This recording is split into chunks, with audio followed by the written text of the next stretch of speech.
Enemies of the marvelous and charming customs of Easter like to assert that eggs and rabbits were the symbol of Ishtar, the Babylonian fertility goddess, and were adapted from pagan rites. This, however, is not true. Lions, owls, gates, and the eight-pointed star were symbols of Ishtar. Rabbits are seen as synonymous with spring, and because their fecundity, producing many rabbit kits in a litter and a short gestation period of only around 31 days, they have commonly been associated with new life. Since ancient times, in Syria and in Mesopotamia, the hare has been symbolically related to death and rebirth. Many Greek and Roman gravestones have depictions of hares on their gravestones for this reason. The Christians also saw hares in this symbolic light and associated them with death and resurrection. Thus, many early Christian gravestones include depictions of hares. Many churches illuminated manuscripts and breastplates throughout Europe, especially in Germany and England, depict three hares in a circle. The three ears one sees makes a triangle in the center, symbolizing the Holy Trinity. Three hares and three ears, and yet none has more than two. The medieval man saw every animal that emerged in spring to be sent by God to glorify the risen Christ. A passage from a sequence in the 9th century Missal of St. Gall shows perfectly the Catholic view of spring since the early days of the Church.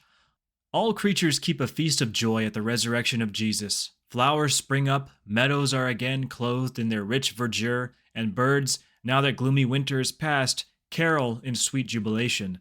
The sun and moon which mourned at Jesus' death are brighter now than ever. The earth that shook at his death and seemed ready to fall to ruin now puts on her richest green to greet her risen God. The prolific nature of the hare caused them to be associated with fertility and abundance. This is most apparent in the springtime, when hares with new litters abound. Thus hares became associated with Easter, which always falls in the spring and is the reason for the spring. Numerous medieval manuscripts and paintings contain delightful depictions of hares and imaginative drolleries. Illustrating the harmonic contraries the medieval mentality understood so well, the hare was also seen as a symbol of chastity and virginity, since it was commonly believed that the hare could give birth to young without another mate. Saint Hildegard von Bingen alludes to this belief when she explains in her Physica that the male hare can appear to be female and vice versa. She goes on to explain that this is erroneous. Many medieval and Renaissance paintings and tapestries include a white rabbit at Our Lady's feet to symbolize her spotless virginity, as seen in Titian's Madonna of the Rabbit. Over time, as this symbolism in Christianity spread, rabbits were seen with the same symbolism as hares had been in ancient times.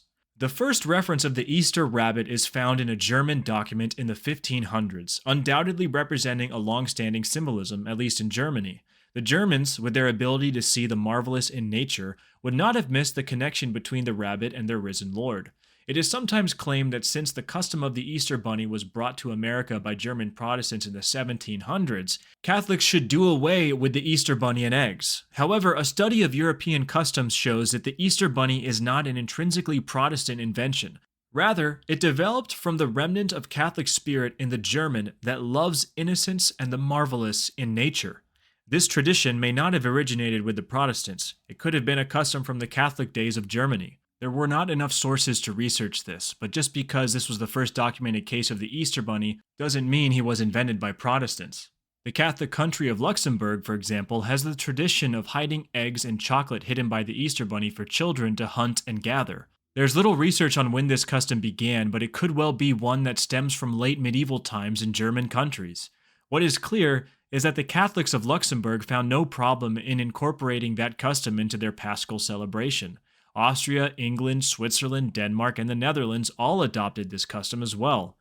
So how did the tradition of an Easter bunny bringing eggs for the children originate? Well, in medieval times, hares were associated with eggs because hares make nests in grass or rushes, and a bird, known as a plover, would often come and use the nest to lay its eggs. This led to the idea that hares laid eggs, and since eggs were a symbol of the resurrection, the rabbit became a part of the Easter symbology. It was quite suitable then that an Easter hare would leave beautifully colored and decorated eggs for children to announce the arrival of the great feast of the resurrection. Many charming customs of Easter arose throughout Europe based on the old legends. For example, in France and Belgium, parents tell their children on Maundy Thursday that the bells have flown to Rome to meet with the Pope. On Easter Sunday, baskets or nests are set out in the garden and are found by the children filled with eggs of all sorts, brought for good children at the Pope's command. The idea of an Easter bunny is derived from the rabbits associated with rebirth and resurrection, as well as with virginity. This symbolism makes the hare a perfect symbol for Easter, the celebration of our Lord's resurrection. Catholics should not be afraid to adopt the customs of the Easter bunny and eggs. It is not wrong for children to receive sweets on Easter. It does not take away from the focus of Christ's resurrection. Easter baskets add to the joy and marvel of Easter Day. Children see that it is a day of marvelous and grand happenings, a day when anything is possible because of the greatest of miracles, the resurrection of our Lord.